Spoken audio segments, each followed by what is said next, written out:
we tend to be on the lookout for faults and the rest of it. And this would be one tree that we'd normally be drawn to because of this fault up here in the main stem. But quite clearly something is using it. James, what's likely to be using it? But just because of the nature of how extensive it is, I'd suggest it's going to be a possum. Birds certainly peck at and around the hollow itself, enlarging it or modifying it as they see fit. But as you can see, we've probably got 600 mils that is being used. So the possum, the bark is being scraped away both from top and below. So probably either a small brush tail or maybe even a family of ringtails may be using something like that. So from a risk management point of view, if we take the grass away here and put a playground underneath it, we would probably have to do something about that branch. Would that be fair to say? And we need to reduce the risk that the branch, the likelihood of the branch coming down. Now, to do a traditional arborist Shigo cut, we'd be coming right back to where that hollow is and really jeopardising the hollow. So I think trying to change the way we think about pruning, I wouldn't see anything wrong with taking this off complete and leaving a 3-foot stub. Now, there is an issue there, and that is that we may get a heap of epicormic starting to grow. How many people have cut down a tree where there's been a star picket in the middle of the tree? Oh, I know I have, plenty of time. But have you ever seen a horseshoe wrapped around a branch? Have you ever seen a zip tie or a bit of wire around the branch? What happens? Well, it ends up dying, doesn't it? So we can use our knowledge of tree biology, and in this situation, what I would advocate doing is leaving a 3-foot stump and either getting a piece of wire or some zip ties, and back at the point where I would do my final cut is getting some wire or zip ties in there to constrict the branch and prevent those epicormics from growing. Or ring barking. Now, ring barking in here, you're probably not going to achieve everything there. The zip ties or the wire will do just the same job and just as quickly and easily. So ring barking's one way of doing it. Zip ties, wire, whatever works is the long and short of it. But using our knowledge of tree biology to prevent the epicormic shoots from regrowing, but maintaining the habitat that we've already got. Because if you were to prune that off completely, you'd jeopardise that habitat pretty quickly. You're going to open it up. That hollow is therefore going to be more exposed to the elements, and in this case it'll be drier rather than wetter, not as comfortable an environment. By maintaining even just 3 foot on that hollow, it's going to be a more protected environment. Now, we have a little challenge for you because we've only got 10 minutes left before lunch, and that is that when you look at the Kubapedi tree out here from a habitat point of view, and you compare it to, I guess, well, just about as nice a tree as you'll ever see in this blue box behind us, the challenge is Paddy created 3 hollows in that tree yesterday. A donut to the first person that finds all 3, please. There is a patch of inch ants underneath, and we've got some paint around it and some branches. But yeah, see if we can find the first the 3 hollows.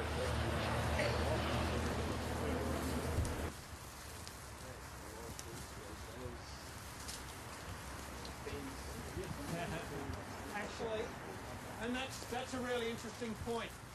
From the work we've done, that hollow, and from anything smaller than that, is unlikely to attract bees because it's just not big enough. Bees need to store enough honey over spring, summer and autumn that will take them through winter, so the size of the hollow needs to be a certain size to cater for it. In our experience, anything that or smaller is probably too small. So how many have we spotted so far? 1? 2. 2. Where's the second one? Well done. So where's the second one? So just here, above me here? Yeah. Righto. Where's the third one? So that's 2.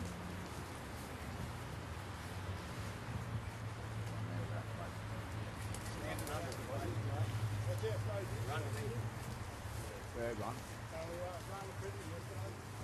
Yeah. That's one without the place plate, isn't it?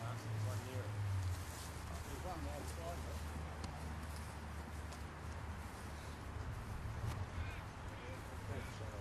If you're standing where the cameraman is, you've probably got the best chance of seeing it. So is there a body? Well, Our medium parrot boxes are about 150 mil square on the base, and they're 500 mil high or deep. So I haven't worked out what cubic volume that is, but we've probably had only half a dozen bees nest in that. But as soon as you get to anything bigger than that, they, be it kookaburras, be it medium parrots or be it possums, they're much more likely to take that up. So it's from that size up, which is probably maybe a third bigger than that again. So we found the third one? Yeah. I guess the thing I like about this style of creating habitat is, unless somebody points it out to you, you're not going to see it very easily. It took each one of us, what, a good 5 minutes to find it, and there's a fair few sets of eyes looking through these trees. Now, Kim, you did one a couple of weeks ago, I believe. How long did it take for animals to move in? Same day. Same day. What moved in? I'm not sure what species it was. Was it a bird or an Birds. Birds. Yeah, galahs and Adelaide rosellas. Yep. I think they're just the variety that you can get. It's really limited by your imagination. Where else can we put habitat into this tree? Now, yesterday, Paddy and I came in and we said, well, look, gee, there's an old broken branch. Maybe we can use that. There's another one there, and here's one up here, and here's one over here. And look at this stub over here. It's snapped off a few years ago, but it'd take another 20, 30, 40 years for that to develop into any sort of habitat or hollow. We've got an immediate benefit right there, and I'd be surprised if something doesn't utilise it pretty soon. And look at the difference between in under here versus what we've got out there. Having said that, that's still got value, and I think we can maximise the value of that. But I think we really need to start looking at how we prune our living trees and maximising the habitat value that we've got in our living trees. Yes, Ben and James, with a tree like this, you probably wouldn't be creating a huge amount of hollows in it. So what's the comparison by using man-made external boxes coupled with a couple of hollows made with a chainsaw? Well, great question. And in fact, there are both some similarities and some differences. Firstly, I think by and large these will last longer. Both will need maintenance. These won't need as much maintenance as boxes, because if you have boxes sitting outside, often they will need to be retreated. They're an insult onto the tree, whereas these aren't an insult onto the tree, they're incorporated as part of the tree. So these are, as compared to boxes, they are more environmentally friendly, they're going to last longer, they're probably, in the long run, more cost effective to put up. The downside is you need skill to do it. Both of them need maintenance. Does that sort of answer your question? It does. But if I was an Adelaide rosella, would I have a preference, or it doesn't really matter? Now, and again, that's a great question. And Adelaide rosella is probably not a good example to pick, because they, in our experience, they will move into about 80% of things that are available. But Adelaide rosellas do bring up a classic example. You'll only get one Adelaide rosella nesting in this tree. You read the literature, they won't nest within 50 metres of one another. In our experience, that's actually rubbish. 25, maybe even 20 metres. They won't nest in the same tree, but if they can't see someone in that tree and they're in this tree, they will nest side by side. And that's one of the reasons I would tend to mix up what is put here. We've got a small one up here for something like a pardalote, and getting colonies of pardalotes in through stands of eucalypt is fantastic, just from their mining of lerps and that sort of thing, if you can get them. If one pardalote starts to take up residence, you can get loads. There's a house over in Cherry Gardens that has 24 striated pardalotes under his eaves and in the trees around his houses, from just hollows he's got off the ground and put up, or things he's created. Fantastic. Lorikeets, you get multiple lorikeets using that. You may get one rosella, but that'll all will take up this tree. If you were to do it in something larger, you could also get possums, remembering all of these are quite happily cohabiting. And I think it's important that you don't just target the one species, and you can't with the diameter of the branches you've got. So mixing and matching and having that variety to say, oh, well, hang on, no, this is too small for possums, but gee, it'll be perfect for a pardalote. Well, that's going to be fantastic for the tree. It'll get the nitrogen. The pardalotes will start to mine the lerp and the psyllids and so on, and you're developing a much healthier ecosystem. In underneath here, well, the grass is always going to be an issue. why aren't we underplanting it and letting the juveniles come back up and through? And again, getting that whole ecosystem going rather than dealing with a deserted island scenario. Yeah. How good is it under here though? Yeah, it's sensational. And going back to Chris's question, I would say this is better than boxes, okay? Because it fits in more with the environment. It is less maintenance. The birds will be more comfortable with it. The habitat is great. You could put boxes here, but actually because of the very nature of the tree, that could be more problematic than it would usually be. But if you've got a tall, straight tree or something like that, that probably more lends itself to boxes, and boxes on living trees is going to be easier than necessarily carving out huge chunks of trees. So again, as Ben's been saying from the start, it's assessing the location and assessing the tree on its individual merits. Is there a species that you've got in Adelaide that compartmentalises more poorly than others? I know in Melbourne we've got Eucalyptus regnans, the mountain ash. No matter where you cut a Eucalyptus regnans, it will decay well and truly beyond the point at where you cut it.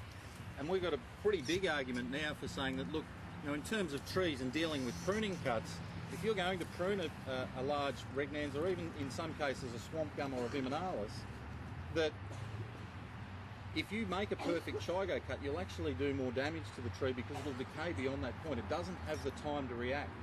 And so maybe reducing a large branch that has to come up for whatever reason over a period of time. Now, if we had a large road through here and this branch needed to come off, rather than taking it off in one hit, how hard would it be to constrict the branch back at our final point of pruning, and over a period of time reducing it back so that ultimately we've got a fair bit of habitat value over a fair few years, and then finally it'll collar up by itself and grow over that point and give it some time. That requires a lot of thought on the development of the site. Absolutely. In a lot of cases that doesn't happen.